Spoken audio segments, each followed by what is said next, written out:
duk mai son ya ga bayan mu kuma ubangiji Allah nuna mana ƙarshen sa. Muka sai mun waiga ya hango bayan namu.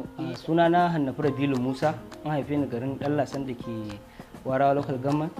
Sannan na yi primary ina a garin Warawa Local Government Primary Model School. Sannan na yi secondary school ina a GSS Ajingi da ke Ajingi Local Government. Sannan yanzu haka ina ci gaba da karatu a FCE Kano. So abin da ya ja hankali na fara yin wasan kwaikwayo shine saboda ina ganin abubuwa kala-kala da ake yi wa mahaifina, kamar misali addu'a ma. Rana ba za ta fito ta faɗi ba tare da an masa addu'a ba a koda yaushe, da kuma fatan alkhairi.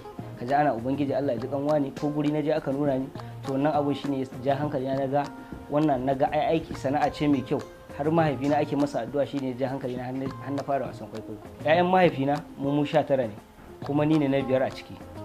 Muna da maza 10 mata 9. Abin da yasa na zaɓi fannin barkwanci saboda na ga yanzu yanayin damuwa ta yi wa mutane yawa a cikin zukatansu, musamman ma shi mahaifina lokacin da yana raye.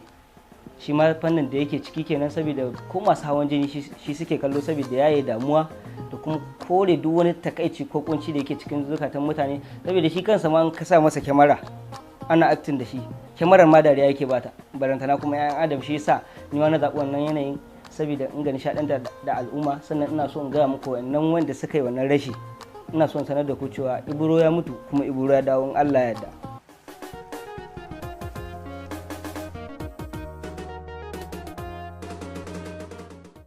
Bayan sana'ar fim da nake yi, gaskiya bana yin wata tsakar sana'ar, sai dai karatu da nake yi. To wannan abu mai sauƙi ne in gwada maka yanayin yadda mahaifina yake acting.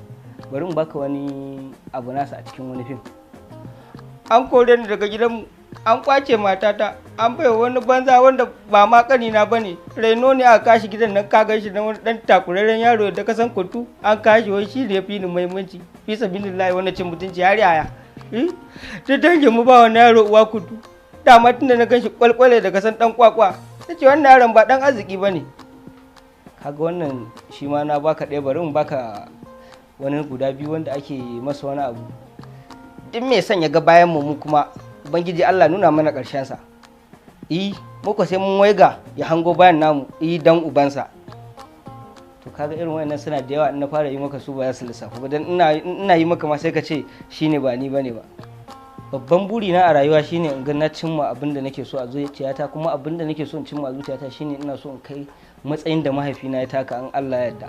Saboda ya taka matsayi ne wanda a Afirka ba inda ba za ka je ka ce, kai da sauran kasashe ma wanda suke jin kamar kalar yare namu haka, ba inda ba za ka je ka ce wani ba a san shi ba.